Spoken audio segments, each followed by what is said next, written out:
Эфирде интернет жаңылыктары, аларды сире таныштырган мен Исан Нурбаев. Саламатсыздарбы?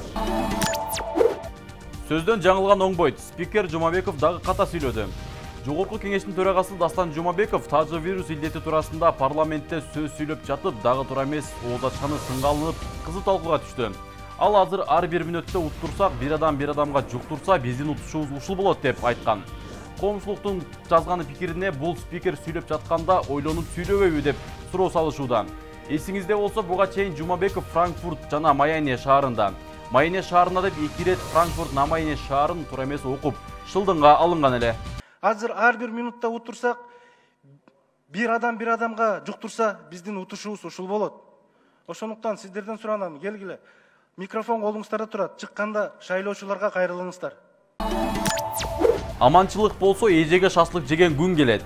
Социалдык түйүндөрдө андан соң айрым маалыматтар сайтында обсервацияда жаткан аялдын имаратты кайтарууга алган милиция кызматкерлерин орой түрдө шашлык алып келип берүүнү талап кылган видеосу жарыяланды. Укук коргоо кызматкерлеринин милдетине обсервацияда убактылуу жаткан жарандарыбызга тамак аш алып келүү кирбейт. Милиция кызматкерлеринин негизги милдети ал жарандардын коопсуздугун коргоо жана убактылуу изоляцияда кармоо эрежесин камсыздоо болуп саналат. Аманчылык болсо, эжеге шашлык жеген күн келет деген жообун Ички иштер министрлиги билдирди.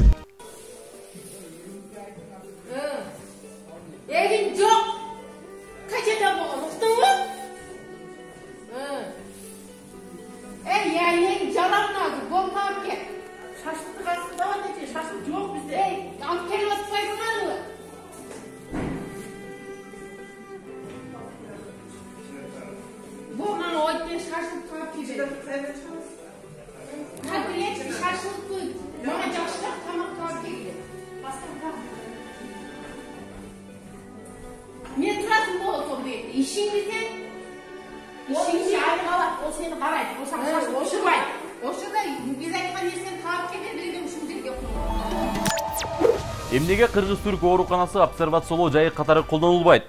Эмне үчүн Бишкек шаарынын так ортосуна жаңгыраган Кыргыз-Түрк ооруканасы бош турат деп суроо салды депутат Элвира Сурабалдиева Жогорку кеңештин кезексиз жыйынында. Дарыгерлер менен милиция кызматкерлери ооруканаларда түнөп иштеп жатышат. Эмнеге бул маселе азыркыга чейин чечиле элек, дейт депутат айым. Жаңы татуу. Исабеков неге наалыды? Дүйнө жүзү коронавирус илдетинен үрөй учуп, жакаларын кармап жатса, Кубанычбек Исабеков деген экс-депутат Сорой Манас аэропортунан бийликтегилерден аки менен өзгөчө кырдаалдар министри тосуп алып, биз менен 50 метр алыстан сүйлөшүп жатышты деп кыңгыргы түтөптүр. Кыязы Кубанычбек мырза кыялында өкмөт башчы өзү барып, өбүшүп тосуп алат деп ойлогонбу? Түшүнгөн адам үчүн коопсуздукту сактап 50 метр аралыктан сүйлөшкөнү үчүн ошол аки менен өзгөчө кырдаалдар министрлигинин кызматкерине алкыш айтыш керек. Ошол эле учурда элдин саламаттыгын ойлобой саякатчы бакка болуп жүргөн Исабековго окшогондорду илдет бир жаңсыл болгончо Кыргызстанга киргизбей турса жарашмак.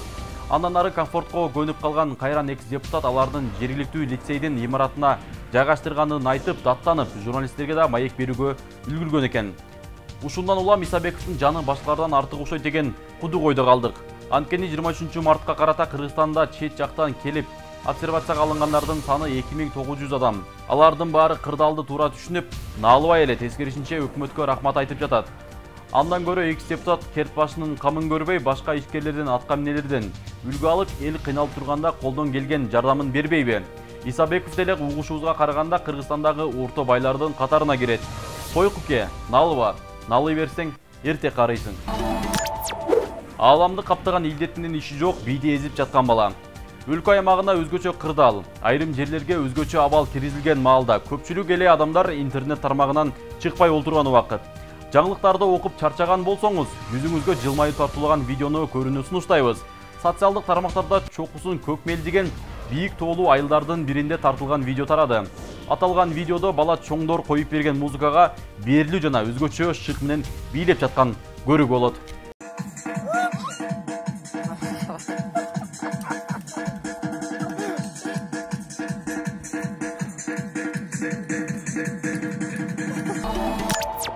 Алдыда кеткен интернеттен алынган жаңылыктардын маани маңызынан Нур телеканалы жоопту эмес. Кечиңиздер көңүл улансын. Саламатта калыңыздар.